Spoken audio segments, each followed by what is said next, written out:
Jean-Luc Mélenchon, vous avez publié très récemment un pamphlet que vous avez sobrement titré « Réponse au discours de Nicolas Sarkozy », que vous allez nous dédicacer à chacun après l'émission. Nicolas Sarkozy, chanoine de Latran, vous expliquez que derrière les déclarations assez conciliantes, trop conciliantes du chef de l'État sur le rôle positif des religions, il y a une vraie volonté de provoquer, d'encourager un choc des civilisations. En fait, vous le bouchisez un peu. Ah, c'est lui qui se bouchise tout seul.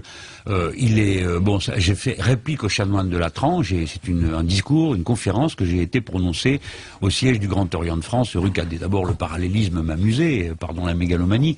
Lui, il va au Vatican, moi au siège du Grand Orient, et je pense que le tableau est bien en place de la lutte qui nous sépare depuis 2 siècles, les uns et les autres. Voilà. Alors, le président Sarkozy... Vous allez au Grand Orient en tant qu'invité ou comme membre? Mais ça vous regarde pas.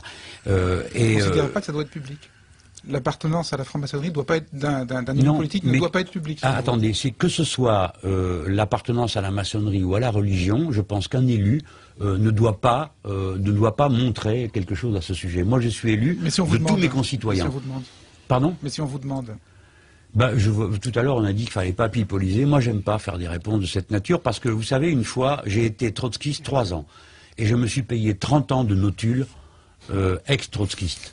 Donc, si un jour je dis je suis franc-maçon, on va marquer franc-maçon ex-trotskiste. Et si je dis non, je ne le suis pas, on va pas marquer n'est pas franc-maçon, mais on me retrouvera au carrefour suivant. Oui, c'est arrivé à Michel Field, sans dommage pour sa carrière. Notule ex-trotskiste. De quoi? D'avoir dans sa notule ex-trotskiste. Mais c'est terrifiant parce que lui est journaliste, moi je suis homme politique, je ne suis pas trotskiste. Je suis idéologiquement un républicain socialiste. Donc ça m'ennuie de toujours être envoyé à... Mais je ne veux pas me renier. Je ne renie pas ma jeunesse. Cela dit, quand on écoute votre discours, vos mots, la façon dont Jean-Luc Mélenchon s'exprime, ses références, il y a un tropisme maçonnique presque, non? Oui, clairement. Je suis très lié au courant des Lumières, ça c'est clair. Pour moi, c'est tout le reste est une intendance.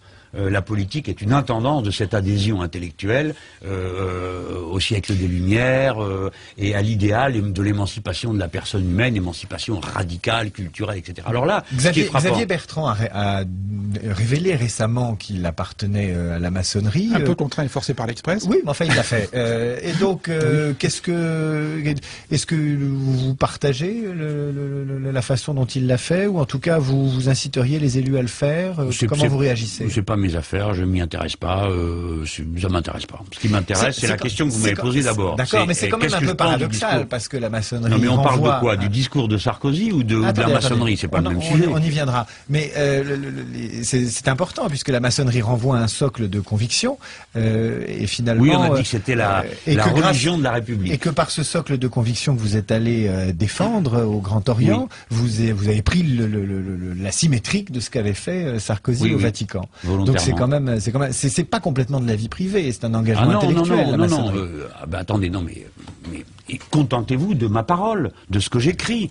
Pourquoi éprouvez-vous le besoin absolu de me situer par rapport à Pierre-Paul Jacques, la maçonnerie et tout? Je suis allé au siège du Grand Orient de France et j'étais très fier de m'y trouver.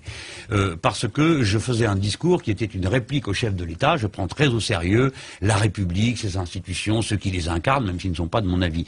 Donc voilà, bon, après j'ai écrit 80 pages, c'est bon, on va parler de mes 80 pages, pas discuter jusqu'à la nuit de savoir si je rentre dans ce temple avec un tablier ou sans, ça ne présente aucune espèce d'intérêt. Donc je dis, la maçonnerie est fondamentale dans la défense de la République, j'appartiens philosophiquement au courant des Lumières, et c'est ma référence ultime. Qu'est-ce que je peux vous dire de plus? Le reste, ça me regarde pas. On ne vous demandera rien de plus, Jean-Luc Mélenchon. Alors, vous parlez d'un monde post-idéologique. Non, je me défile pas, j'essaie d'expliquer.